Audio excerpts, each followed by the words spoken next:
गाय दूध देती है, मुर्गी अंडा देती है, लेकिन बताओ ऐसा कौन है जो दोनों ही देता है? बोलो बोलो जल्दी बोलो। ठा रही है थोने ना मने ज बताना पड़ी। दुकानदार दूध भी देवे ने अंडा भी देवे। ठा पड़ गई है। राम राम सा खमा गणी, जय श्री कृष्ण। ट्विंकल वैष्णव मारवाड़ी कॉमेडी शो भाग 124 में आपरो स्वागत है। तो सुनो सा, देखो सा कंपटीशन इतना बढ़ गयो है कि किन्हीं खुदरो दुख सुनावानी तो वो डबल सुनाने जाता रहे। पतंजलि के बिस्कुटों का वजन कम निकलने पर बाबा का कहना है, हमने तो तौल कर ही पैक किए थे बिस्किट, वो तो बिस्किटों ने योग करके अपना वजन कम कर लिया होगा। बहुत ही खूबसूरत बेइज्जती। एक लड़का गधे के सामने गिर गया।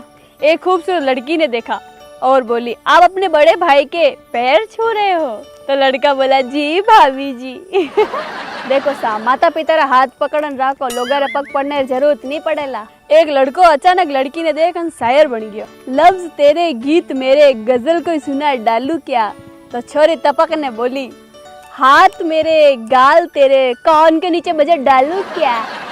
रेस्टोरेंट में जौन वाली वे छोरी अभी इंग्लिश रे मैंने ऑर्डर देवे, जी के भंडारे में जोर जोर करे, पुड़ी लाओ तो भैसा, पुड़ी लाओ तो पुड़ी पुड़ी। मरीज बोले, लंबी उम्र करने का वो तरीका बताइए डॉक्टर साहब। तो डॉक्टर बोलियो, ब्याह कर ले भाई। तो मरीज बोलियो, इससे उम्र लंबी हो जाएगी? डॉक्टर बोले, ये तो नहीं होगा, लेकिन 2 फायदे जरूर होंगे। लंबे जिंदगी की चाहत ही खत्म हो जाएगी और बच्ची कुछ जिंदगी लंबी लगने लगेगी। भारतीय पत्नियों की तबीयत ज्यादातर इस बात पे निर्भर करती है कि आने वाला मेहमान मायके से आ रहा है या ससुराल से। शादीशुदा मर्द उदास होता है तो यार दोस्त पूछते हैं कि क्या हुआ? तो जवाब होता है, यार कुछ नहीं, तेरी भाभी से कहा सुनी हो गई। जबकि कहा तो कुछ नहीं होता है, सिर्फ सुनी सुनी होता है। देखो सा, ट्रैफिक सिग्नल में 1 मिनट तक रो वेट नहीं कर सका, लेकिन लड़की रे रिप्लाई वास्ते 15 मिनट तक बैठा रहो। लेकिन मिलता तो केवल अब बताओ देश आगे कैसे बढ़ेगा? बेचारो आदमी जब दाढ़ी नहीं आवे तो दवाया ढूंढे, जब आ जावे तो ढूंढे, जब सफेद वे जावे तो डाई ढूंढे। घर में लड़ाई होने के बाद पति ने गुस्से में पंखे पे फांसी का फंदा लगाया और स्टूल पर चढ़कर रस्सी को गले में डाला। जितना लुगाई दे के अभी नहीं, जिको भी की करना फटाफट करो। तो धनी बोले, तुम मुझे शांति से मरने भी नहीं दोगी? तो लुगाई बोले, अरे मरते रहना, मुझे तो अभी स्टूल की जरूरत है। बाप बेटा दो ही कार में जाता जाता बातें कर रहा था। बेटो बोले, पापा ज्यादा दारू पीने से क्या होता है? तो बाप बोले, बेटा सामने जो 4 पेड़ है ना वो 8 दिखाई देंगे। तो बेटो चिल्लाते हुए बोलियो, अरे गाड़ी रोक, सामने 4 नहीं 2 पेड़ है। बैंक लूटने के बाद डाकू बोला, तुमने मुझे देखा? तो क्लर्क बोला, हाँ। डाकू ने क्लर्क को गोली मार दी। और एक आदमी से बोला, तुमने कुछ देखा? तो आदमी बोले, नहीं मैंने नहीं देखा, लेकिन मेरी पत्नी ने देखा है, और साथ में कह रही है पुलिस को भी बताएगी, आप उसे गोली मार दीजिए। दुकानदार बोले, मैडम मैंने आपको दुकान की एक एक चप्पल दिखा दी, अब तो एक भी बाकी नहीं है, अब कई दिखो? तो लुगाई बोली, वो हाँ में पड़ी डब्बो भी मैंने खाई है। तो दुकानदार बोले, मैडम थोड़ा रहम करो, फिर मैंने मारो हमड़ो जीवन है। भगवान जिन औरतों को बहुत ज्यादा खूबसूरती देता है, उनके पति को गंजापन देना कभी नहीं भूलते। ऐसा अनर्थ का है प्रभु। बेटो कहवे, मैं उससे प्यार करता हूँ और जल्दी शादी करूंगा उससे। तो माँ कहवे, हमें अच्छे घर की बहू चाहिए। तो बेटो बोले, हाँ तो उसका घर कौन सा नकली सीमेंट से बना है? देखो सागर, लुकाई शक करे नहीं तो बुरो नहीं मानना, बल्कि गर्व करो, बल्कि उनकी नजर में आप अभी भी उस लायक हो कि अभी भी कोई पट सकती है। देखो सा, जिनको हम पसंद नहीं उनके लिए फ्री मशवरा, वो न दाएं जाए न बाएं जाए, वो सीधा और सीधा भाड़ में जाए। अगर आपका पेट बाहर आ चुका है तो आप शर्माइए नहीं, क्योंकि एयरबैग्स हमेशा महंगी गाड़ियों में होते हैं, सस्ती गाड़ियों में नहीं। आर्यभट्ट एक दिन बैठे बैठे बहुत ही बुद्धिमान लड़कियां गिन रहे थे, बस उसी दिन 0 की खोज हो गई। मैं भेड़ी नहीं है तीन टाइम, मुँह मारे अलग है। धनी बोले, देखो बाहर देखो, मकान मालिक दरवाजे पे खटखटा रहा है, किराए मांगने आया है लगता है, उसे जाके बोल दो कि मैं घर पर नहीं हूँ। तो लुगाई बोली, लेकिन आप तो कभी झूठ बोलते नहीं। तो धनी बोला, जाने तो मैं थने भेज रही हूँ, जा। एक शराबी मरकर स्वर्ग पहुंचा। काफी घूमने के बाद उसे यमराज मिले और उसने यमराज जी से पूछा कि मैं इतना बड़ा शराबी सब दिन शराब में टुन रहता था, मुझे स्वर्ग कैसे मिला? तो यमराज जी बोलिया, वो जो तू बिना अन्न खाए दारू के साथ सलाद खा के सो जाता था, टेक्निकली उसे उपवास में काउंट कर लिया गया है। रमेश ये बोले पापा एक नाइट्रो बल्ब लाना है कमरा वास्ते। तो रमेश की माँ बोले कटा जरूरत है, चद्दर है नीचे हैंग दिन मोबाइल बढ़ता रहा, बिना लाइट काफी नहीं है। अर्ज किया है किस कदर मोहब्बत का जुनून इस दीवाने में है। कल ही तो जमानत हुई थी, आज फिर थाने में है। सिक्योरिटी गार्ड के लिए इंटरव्यू में पूछा गया इंग्लिश आती है क्या? तो गार्ड बोलो क्यों, चोर इंग्लैंड से आएंगे क्या? राम राम सा खमा गणी, जय श्री कृष्ण। हमारी कॉमेडी पसंद आवे तो लाइक शेयर कमेंट जरूर कर जो और पीआर चैनल ने सब्सक्राइब करना मत भूल जाओ।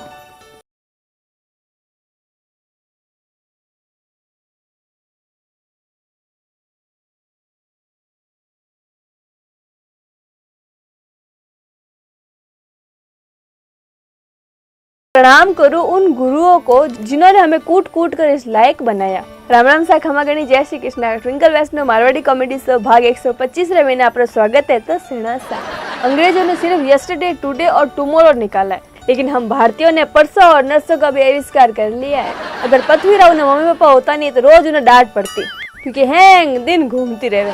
देखो सा, पहले टाबरी हो जन ज्योतिष बोलियो, यह सबसे पहले जिसका भी नाम लेगा वो सबसे पहले मर जाएगा और बिन दिन पचे पूरा घर की हालत खराब रहेगी। थोड़ा टाइम बाद बच्चों बोलियो पापा, और बेचारे एक पड़ोसी मर गयो, जाने कटी जान पूरे घर वाला ने शांति हुई।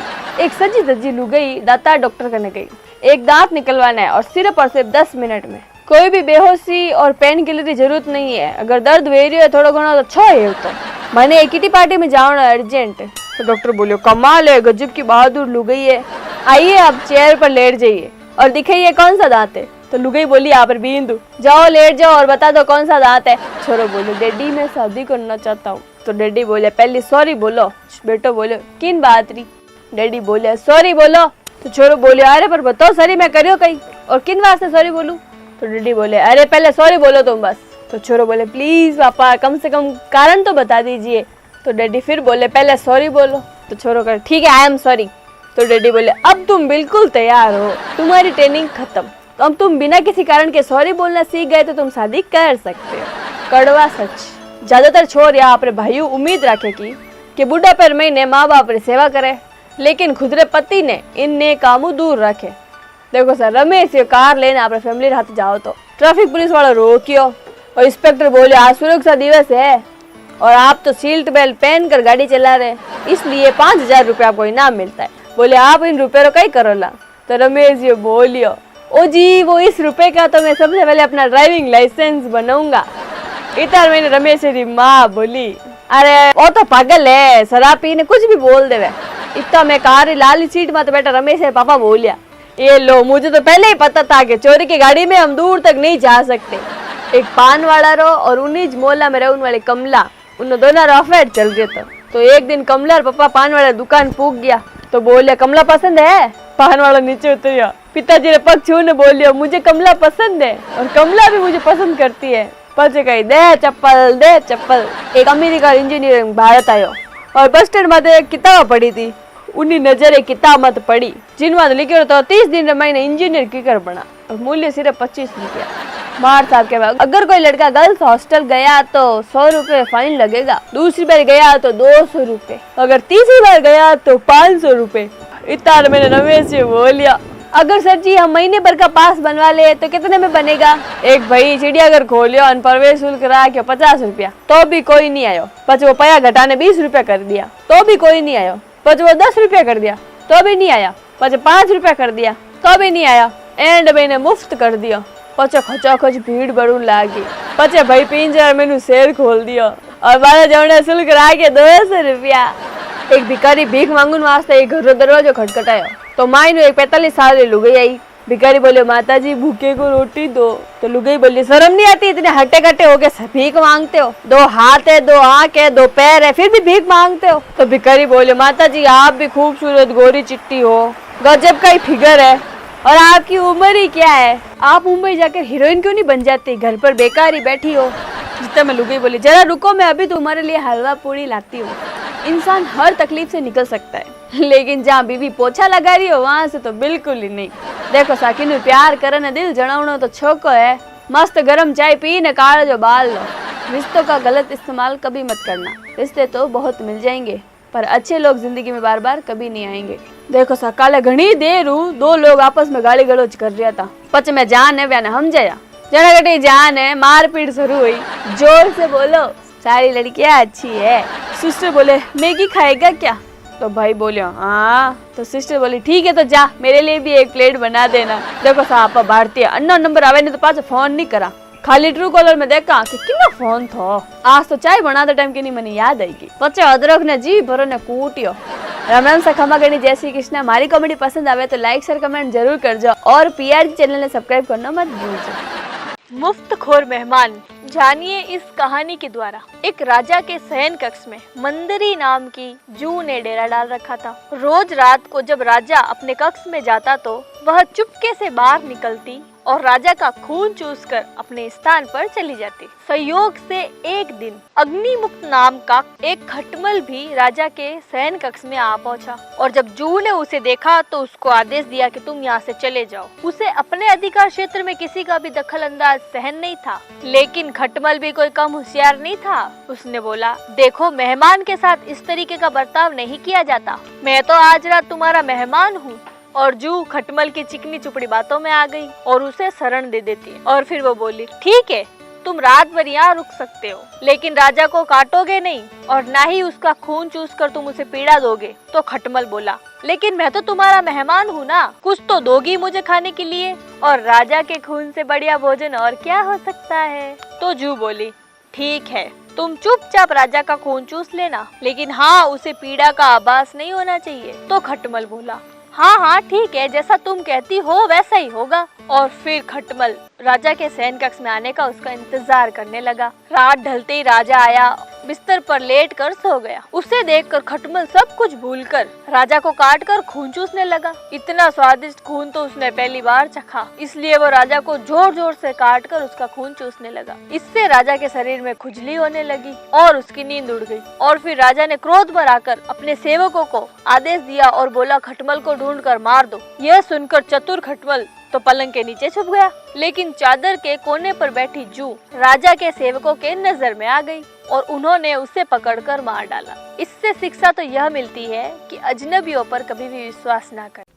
एक व्यक्ति का घर शहर से दूर छोटे से गांव में था।